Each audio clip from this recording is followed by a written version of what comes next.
ఈ రాష్ట్రంలో టీడీపీ కూటమి ప్రభుత్వం అధికారంలోకి వచ్చాక విద్యా రంగం అస్తవ్యస్తం అయిపోయింది అనే దానికి ఉదాహరణగా ఈ రాష్ట్రంలో అనేకమైన సంఘటనలు జరుగుతూ ఉన్నాయి. ప్రతి హాస్టల్స్లో కూడా కలుషితమైన ఆహారం, ప్రతి హాస్టల్లో కూడా పర్యవేక్షణ లేకపోవడం, ఈ విద్యా వ్యవస్థని ఎంతో ప్రతిష్టాత్మకంగా తీసుకుని గత ప్రభుత్వంలో జగన్మోహన్ రెడ్డి గారు అందరూ చదువుకోవాలి, అందరూ చదువుకుంటేనే ఈ వ్యవస్థలో మార్పు వస్తుందని ఆ రోజు పెద్దలు ఏమైతే కలలు కన్నారో ఆ కలల్ని సాకారం చేస్తూ గత 5 సంవత్సరాలు విద్యా వ్యవస్థలో మార్పులు తీసుకొస్తే ఈ కూటమి ప్రభుత్వం వచ్చి 3 నెలలు గడవక ముందే అనేకమైనటువంటి సంఘటనలు ఈ రాష్ట్రంలో జరుగుతూ ఉన్నాయి. బాధ్యతలు చేపట్టిన నాటి నుంచి ప్రజల గురించి ఆలోచించడం కానీ, ప్రజల యొక్క అవసరాలు, వాళ్ళు చదువుకోవడం, ఈ వ్యవస్థలన్నింటినీ కూడా ముందుకు తీసుకెళ్ళాలి అనే ఆలోచన ఎక్కడ కూడా లేకుండా కేవలం కక్ష సాధింపు, ఏదో ఒక పాత కేసులు ఎవరి మీద ఉంటే అవి తిరగదోరడం, లేకపోతే ఏదో ఒక దుష్ప్రచారం చేయటం, విపక్ష నాయకుల మీద ఒక డైవర్షన్ పాలిటిక్స్ అన్నీ కూడా నడిపిస్తూ ఈ కూటమి ప్రభుత్వం ముందుకెళ్తా ఉంది. నిజంగా విద్యా సంవత్సరం ప్రారంభమై 3 నెలలు కావస్తా ఉంది. ఈ 3 నెలలు కావచ్చు, ఈ 3 నెలలలో ఈ రోజు వైఎస్ఆర్ కాంగ్రెస్ పార్టీ అధికారంలో ఉంటే, జగన్మోహన్ రెడ్డి గారు ముఖ్యమంత్రిగా ఉంటే ఈ పార్టీకే అమ్మఒడి కార్యక్రమం ఇచ్చేవాళ్ళు, ఈ పార్టీకే ఫీజు రియంబర్స్మెంట్ విద్యా దీవెన కార్యక్రమం ఇచ్చేవాళ్ళు. క్వాలిటీతో కూడినటువంటి విద్య ఈ రాష్ట్రంలో ముందుకెళ్ళేది. కానీ ఈరోజు అంతా కూడా దుష్ప్రచారాలు చేస్తూ విద్యా వ్యవస్థని వెనక్కి తీసుకొస్తూ మళ్ళీ వాళ్ళు ఏదైతే అనుకున్నారో వాళ్ళ పార్ట్నర్స్ ఉన్నారో ఆ విద్యా వ్యవస్థ అంటే ఆ ప్రైవేట్ కాలేజెస్ని మళ్ళీ డెవలప్ చేయాలని చెప్పి ఈ విద్యా వ్యవస్థనంతా కూడా నిర్వీర్యం చేస్తూ ముందుకు వస్తూ ఉన్నారు. మనం ఉదాహరణకి తీసుకుంటే అమ్మఒడి కార్యక్రమం ఈ పాటికి పిల్లలకి ఇచ్చి ఉంటే ఆ తల్లులు ఎంతో సంతోషంగా పిల్లలందరినీ కూడా చదివించుకునేవాళ్ళు. అంటే ఎంత దుర్మార్గమైనటువంటి వీళ్ళు ఆశలు రేకెత్తిచ్చారో, లేకపోతే ప్రజల్ని ఏ విధంగా ఏ విధంగా ఆశ చూపించారనే దానికి ఉదాహరణకి ఎంతమంది పిల్లలుంటే అంతమందికి ఒక మంత్రి గారు అయితే ఆయన 3 పిల్లలు ఉన్నారు, 3 అమ్మఒడి కార్యక్రమాలు ఇస్తామని చెప్పారు. ఆ 3కి అమ్మఒడి ఇస్తామని చెప్పి అబద్ధాలు ఆడి ప్రజలతో ఓట్లు వేయించుకున్నారు. అదేవిధంగా మధ్యాహ్న భోజన పథకం ఎప్పటి నుంచో తరతరాలుగా స్కూల్స్లో ఉన్నది. గత ప్రభుత్వం వచ్చిన తర్వాత మధ్యాహ్న భోజన పథకాన్ని పౌష్టికాహారంతో కూడినటువంటి ఆ ఆహారాన్ని ప్రతిరోజు కూడా ఒక మెనూతో ఆ రోజు జగన్మోహన్ రెడ్డి గారి నాయకత్వంలో ఉన్నటువంటి వైఎస్ఆర్ కాంగ్రెస్ పార్టీ ప్రభుత్వంలో అందజేస్తే ఇప్పుడు ఆ పౌష్టికాహారం ఊసేలేదు, ఆ పౌష్టికాహారం ఆ పిల్లలకి అందించే పరిస్థితులు లేవని చెప్పి మనకంతా కూడా ఈ రాష్ట్రంలో అర్థమవుతా ఉంది. ఇకపోతే ఎంతో ప్రతిష్టాత్మకంగా గత ప్రభుత్వం తీసుకున్నటువంటి అంగన్వాడీ కేంద్రాల్లో సంపూర్ణ పోషణ అనేది మర్చిపోయారు, అది గతి తప్పిందని చెప్పి కూడా ఈ సందర్భంగా తెలియజేస్తా ఉన్నాం. ఎప్పుడు కూడా చరిత్రలో ఎప్పుడు లేని విధంగా జగనన్న ఆ రోజు వసతి దీవెన తీసుకొచ్చారు. అంటే పిల్లలకి లాడ్జింగ్, బోర్డింగ్ ఖర్చుల కింద చదువుకునే పిల్లలందరికీ కూడా ప్రతి సంవత్సరం కూడా 20,000 రూపాయలు ఇచ్చి ఆ పిల్లల్ని చదివి ఆ వసతి దీవెన కార్యక్రమం తీసుకొస్తే ఆ వసతి దీవెన ఊసే లేదు. ఆ వసతి దీవెన గురించి ఈ మధ్య ఆ ప్రభుత్వం కనీసం ప్రస్తావన కూడా లేదని చెప్పి ఈ సందర్భంగా తెలియజేస్తా ఉన్నాం. అదేవిధంగా విద్యా వ్యవస్థ బాగుంటే ఈ రాష్ట్రం బాగుంటుంది అనేది అందరూ మన పెద్దలందరూ కూడా కలలు కన్న పరిస్థితులు మనం ఒక్కసారి గుర్తు చేసుకోవాలి. మరోవైపు ఈ హాస్టల్స్లో ఎంతో ప్రతిష్టాత్మకంగా గత ప్రభుత్వంలో హాస్టల్స్ అన్నీ కూడా మంచి మెనూతో మెయింటెనెన్స్తో హాస్టల్స్ అన్నీ కూడా మెయింటైన్ చేస్తే ఇప్పుడు హాస్టల్స్ పరిస్థితి ఏ విధంగా ఉందంటే ఆ హాస్టల్స్లో ఎలుకలు శైర్య విహారం చేస్తూ ఉన్నాయి. ఆ ఎలుకలు పిల్లల్ని కరిస్తే హాస్పిటల్స్లో ఎక్కడన్నా హాస్పిటల్కి వెళ్తే ఆ హాస్టల్లో ఉన్న పిల్లలు ఆ ఎలుకలు కలిసిన పిల్లలు కనిపిస్తూ ఉన్నారు. అంటే ఎంత దారుణంగా వీళ్ళ పర్యవేక్షణ ఉందో ఒక్కసారి మనందరం కూడా ఆలోచించాలి. అదేవిధంగా ఈ శ్రీకాకుళం మొదలు చిత్తూరు జిల్లా వరకు అక్కడ ఇక్కడ అనే కాకుండా అనేక చోట్ల ఈ ఫుడ్ తిన్న పిల్లలందరూ కూడా ఈ మధ్య ఈ 3 నెలల కాలంలో అస్వస్థత అయ్యారని చెప్పి మీ ద్వారా తెలియజేస్తా ఉన్నాం. అంటే ఒక్కొక్క సమస్య వస్తుంది. ఒక్కొక్కసారి ఆ సమస్య ఒక్కసారి వస్తే ఆ సమస్యని మనం రెక్టిఫై చేసుకుని ఆ సిస్టమ్ని ముందుకు తీసుకెళ్ళాలి. కానీ గత 3 నెలల నుంచి చూస్తే ఎన్ని సంఘటనలు ఈ రాష్ట్రంలో వచ్చినాయో ఒక్కసారి మనందరం కూడా ఇక్కడ అన్ని కూడా మీకు ఒక్కొక్క సంఘటనని చూస్తే అర్థమవుతా ఉంది. తాజాగా అల్లూరు సీతారామరాజు జిల్లా డుమ్రిగూడ మండలంలో జూమిగూడ గిరిజన సంక్షేమ పాఠశాల ఆశ్రమ పాఠశాలలో కలుషిత ఆహారం తిని 79 మంది విద్యార్థులు అస్వస్థతకు గురయ్యారు. ఈ అస్వస్థతకి గురైన తర్వాత కనీసం ఆ జిల్లాలో మంత్రి కానీ కనీసం ఆ విద్యాశాఖ మంత్రి గారు ఆయన అయితే రెడ్ బుక్ ఈ కార్యక్రమాల అన్నింటిలో ఉన్నాడు. ఎవరి మీద కేసులు ఉన్నాయా లేకపోతే పాత కేసులు ఉన్నాయా, ఆ పాత కేసులు తిరగదోడదామనే ఆలోచన చేస్తూ ఉన్నాడే తప్ప ఎక్కడ కూడా విద్యా వ్యవస్థని పటిష్టం చేద్దాం, ఈ రాష్ట్రాన్ని ముందుకు తీసుకెళ్దామని ఆ విద్యాశాఖ మంత్రి గారికి ఎక్కడ కూడా గుర్తు రావట్లేదు. కనీసం ఆయన ఎన్నికల ముందు చెప్పినటువంటి మాటలు ఎన్నో మాటలు చెప్పారు, కానీ కనీసం వాటిని 1% కూడా వాటిని గుర్తు కూడా ఉన్నట్టు నాకు అనిపించట్లేదని చెప్పి ఈ సందర్భంగా తెలియజేస్తా ఉన్నాం. గత ప్రభుత్వంపై ఎప్పుడు నిత్యం బురద జల్లడమే వీళ్ళ పని. పాత కేసులు లేకపోతే ఏదో ఒక బురద పూయడం, ప్రతిరోజు ఒక ఇన్సిడెంట్తో ఈ రాష్ట్ర ప్రజలు వీళ్ళు ఇచ్చినటువంటి హామీలు మర్చిపోతారని అనుకుంటా ఉన్నారు. కానీ ప్రజలు చాలా విజ్ఞులు, వాళ్ళు ఇవన్నీ కూడా మర్చిపోరు. సమయం వచ్చినప్పుడు తప్పకుండా కూడా మీకు బుద్ధి చెప్పే కార్యక్రమం జరుగుద్దని చెప్పి కూడా ఈ సందర్భంగా తెలియజేసుకుంటూ, ఈ రాష్ట్రంలో ఒక్కొక్క సంఘటన చూస్తే దాదాపుగా మనం 15వ తారీఖు అంటే 15 ఆగస్టు నుంచి ఒక్కొక్క సంఘటనని చూస్తూ ఉంటే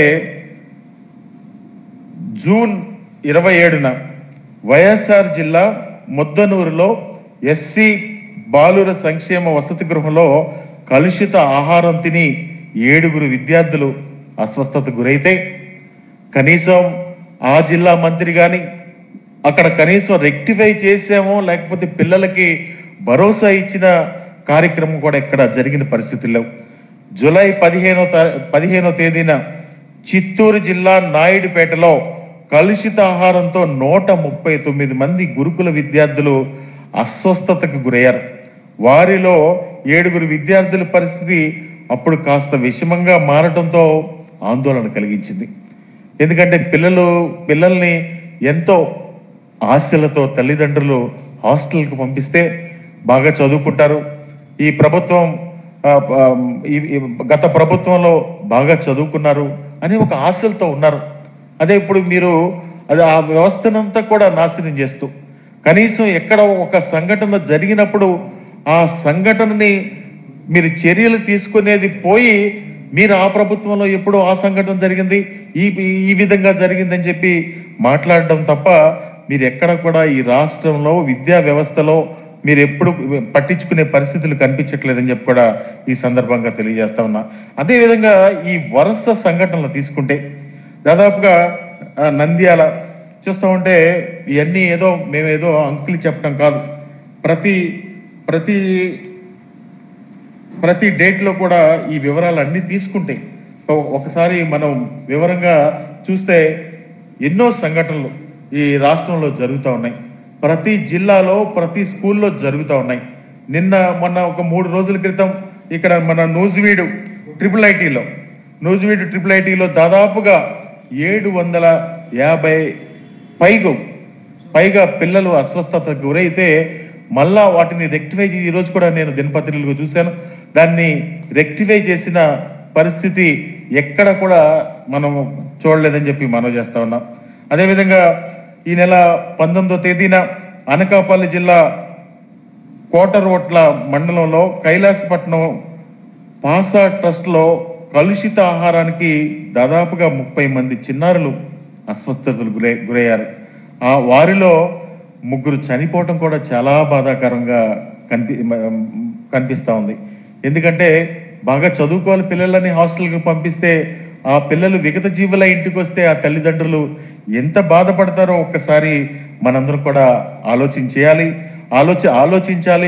ఈ రాష్ట్ర ప్రభుత్వం కూడా ఒక్కసారి వాళ్ళ తీరు మార్చుకుని రాజకీయాలు పక్కన పెట్టి, మీరు డైవర్షన్ పాలిటిక్స్ పక్కన పెట్టి పిల్లలకి మంచి చదువు అందించే విధంగా మీరు రాష్ట్ర ప్రభుత్వం కూడా కృషి చేయాలని చెప్పి కూడా ఈ సందర్భంగా నేను మీ ద్వారా తెలియజేస్తా ఉన్నా. అదేవిధంగా ఈ నెల 21న చిత్తూరు అపోలో కాలేజీలో 300 పైగా విద్యార్థులు వాంతులు విరోచనాలతో బాధపడగా వారిలో 2 పరిస్థితి విషమం కావడం చాలా బాధాకరంగా కనిపిస్తూ ఉంది. అదేవిధంగా ఈ నెల 25వ తేదీన బాపట్ల సూర్యలంక ఎయిర్ ఫోర్స్ కేంద్రీయ విద్యాలయంలో ప్రయోగం చేస్తే వికటించి 25 మంది విద్యార్థులు అక్కడ అస్వస్థతకు లోనయ్యారు. ఈ నెల వరుస సంఘటనలు ఇవన్నీ కూడా చూస్తూ ఉంటే చాలా బాధాకరంగా కనిపిస్తూ ఉంది. ఎందుకంటే ఇదివరకు విద్యా వ్యవస్థలో ఎన్ని మార్పులు తీసుకొచ్చారో జగన్మోహన్ రెడ్డి గారు. విద్యా వ్యవస్థలో ఒక మార్పులు అంటే జగన్మోహన్ రెడ్డి గారు ఆ రోజు ఆ పెద్దలు ఏదైతే కలలు కన్నారో ఆ విధంగా ప్రభుత్వ పాఠశాలల్లో అన్ని సౌకర్యాలు కల్పించి హాస్టల్ నిర్వహణలో అత్యంత శ్రద్ధ తీసుకుని ఆ ప్రభుత్వంలో జరిగితే దానికి విరుద్ధంగా ఈ 3 నెలల్లో ఇవన్నీ కూడా జరగడం చాలా బాధాకరంగా ఉందని చెప్పి కూడా ఈ సందర్భంగా మనవి చేస్తా ఉన్నాం. ఈ నెల 27వ తారీఖున శ్రీకాకుళం జిల్లా తామరపల్లి మహిళా రెసిడెన్షియల్ కాలేజీలో ఎలుకలు కరవడంతో 5 విద్యార్థినులు అస్వస్థతకు గురయ్యారు. వారిని నరసన్నపేట ఆసుపత్రికి తరలించి వైద్యం చేశారు. కానీ గురుకుల కాలేజీలో పరిస్థితి మాత్రం దృష్టి పెట్టలేదు. అంటే వీళ్ళు ఏం పరిపాలిస్తూ ఉన్నారు? ఎంతసేపు కూడా విపక్షాల మీద విమర్శలు చేయటం, లేకపోతే విపక్షాల మీద బురద జల్లడం అనే కార్యక్రమమే తప్ప మీరు ఎన్నికల ముందు ఏం చెప్పారు? మీరు ఎన్నికల ముందు ఏమి వాగ్దానాలు చేసి ప్రజల యొక్క విశ్వాసం చూరకున్నారో ఒక్కసారి గుర్తు చేసుకోండి. అదేవిధంగా మనం చూస్తే ఆయన ప్రెస్ మీట్లు పెట్టి గౌరవ ముఖ్యమంత్రి గారు ఏం మాట్లాడతాడంటే, ఈ రాష్ట్రంలో డబ్బులు లేవు, ఈ రాష్ట్రంలో డబ్బులు లేకపోయినా కానీ నేనేదో నెగ్గుకొస్తున్నాను అనేది పెద్ద త్యాగం చేస్తా మాట్లాడుతూ ఉన్నారు. ఏదో త్యాగం చేసేసినట్టు మాట్లాడుతూ ఉన్నారు. మీరు ఈ రాష్ట్ర పరిస్థితి, ఆర్థిక పరిస్థితి, ఈ పరిస్థితికి రావడానికి కారణం మీరు కాదా చంద్రబాబు నాయుడు గారు? ఆ 2014 నుంచి 19 వరకు ఈ రాష్ట్రాన్ని అధోగతి పాలు చేసి అప్పుడు ఈ రాష్ట్ర ప్రజల చిత్కారానికి మీరు గురైతే తర్వాత ఈ వైఎస్ఆర్ కాంగ్రెస్ పార్టీ ప్రభుత్వం వచ్చిన తర్వాత ఈ వ్యవస్థల్లో అన్నింటిలో కూడా మార్పులు తీసుకొచ్చి ఒక గాడిని పెడితే మళ్ళా మీరు అబద్ధపు వాగ్దానాలు చేసి ఈరోజు ఈ రాష్ట్ర ఆర్థిక పరిస్థితి బాలేదు అని ఎవరి మీదో ఒక నెపమేస్తూ చేసే కార్యక్రమాలన్నీ కూడా చేస్తూ ఉన్నారు.